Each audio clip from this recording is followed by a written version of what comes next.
Hello everyone and welcome to today's video.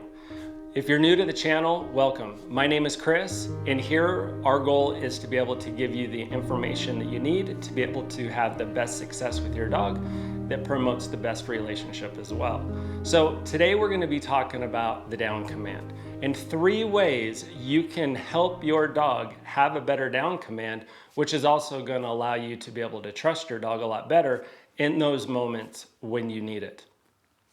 Now, first, let's talk about what the down command is, the way I teach it. And it's going to be slightly different for everybody, but I like to make formal obedience very black and white to the dogs that I train. So what the down means is that when I say down, they're to lay down and stay there through any distraction until I release them.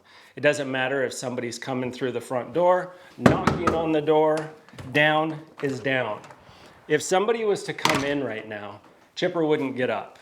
And the reason why that's possible is because of the black and white rules that I've established when I originally trained him and then maintained those rules throughout. But today we're going to talk about the 3 tips that are going to be able to help you at home have a better down command.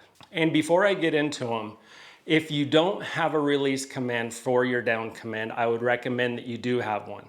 So therefore for Chipper, when I say down, he has to lay down. When I say break, that means he's free to be a dog. And that way he can go about his business and do what it is he wants to do. So tip number 1, I recommend that you don't down your dog for a short amount of times. Every time I down a dog in the beginning, because I want to get their brain in the proper mindset of what the down is, which is turned off, I down the dogs no shorter than an hour.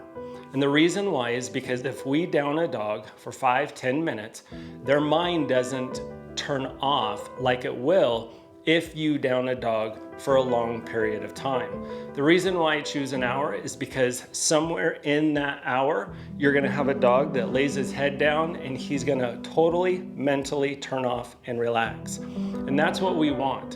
And if our dog in the process of training starts to realize through repetition that when they're on a down, they're gonna be on a down for quite a while, you're gonna find that instead of it taking them 45 minutes to mentally turn off, they're gonna start turning off at 30 minutes, and then at 15 minutes, and then at 5 minutes. And then you're gonna have that dog that turns off within 5 minutes as the conditioning process moves forward. Now, the second tip is don't release your dog from a distance. So if you're in the living room and you have your dog on a down, say next to the TV or 10-15 feet away from you, and you're sitting on the couch and their down is over, don't release them from sitting on the couch. Actually walk up to your dog and release them. And the reason why is because if you release your dog at a distance, your dog, when we talked about in tip 1, having our dog's mind turn off, if you release at a distance, your dog will always be watching you, waiting for that moment that you're gonna release them. When I walk away from my dog, I want my dog to not necessarily pay attention to me. I want to be able to do the things around the house, outside in the yard, whatever it might be, because my dog knows that anytime I'm away from them, I'm never gonna release them. Now, anybody can say, but what if? You're right, what if? What if it's an emergency? Can you go from one formal command to another? Absolutely, I do it all the time.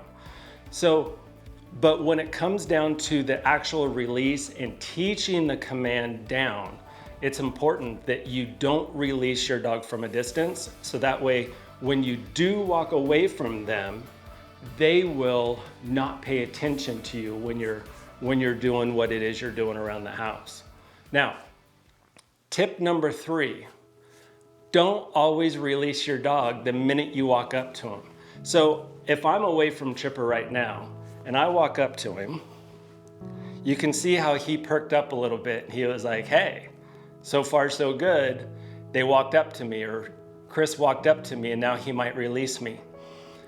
If you walk up to your dog every single time and release them, the walking up starts to become the release command, and you're gonna see your dog pop up because you created that anticipation and that expectation. So what I recommend is for every one time you walk up to release your dog, walk away 10 times. Instead of proving your dog right that you're gonna release him, prove him right that there's a much better chance that you're just gonna walk up to him and walk away again. But it also allows you to walk past your dog.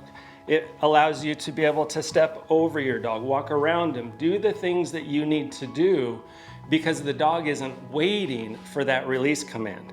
Now, earlier I talked about what his release command is, which is break. And this is kind of a bonus tip. I could say break and follow up with my body, and my dog is gonna get up if I said it in that normal tone. But because of the black and white rules of the down, I'm gonna change the inflection of the break. It's gonna be a much higher tone in my voice, which is gonna make it very black and white to him. So if I walk up to him and I go to release him, if I'm kind of watching my dog, I'm not staring at him, but I can see what's going on with his body through my peripherals, I'm gonna make sure that there is no anticipation there. If I see anticipation, that means that the dog is expecting me to release him, so I'm gonna walk away. But if I walk up and I stand here and the tail starts to go a little bit, I'm gonna wait till that calms down. And then when I go to release him, break. Oh, good boy. If you'll notice, I said, break. And he knows that in that moment, it's very black and white that he can get up. And now it's time to play and do different things like that. So hopefully this was able to give you, hopefully this was able to help you out in your teaching of your dog's down command. If you have any questions, please leave them in the comments so that way I can help you move forward having a better relationship with your dog. And again, thanks for watching. Have a great day. Bye.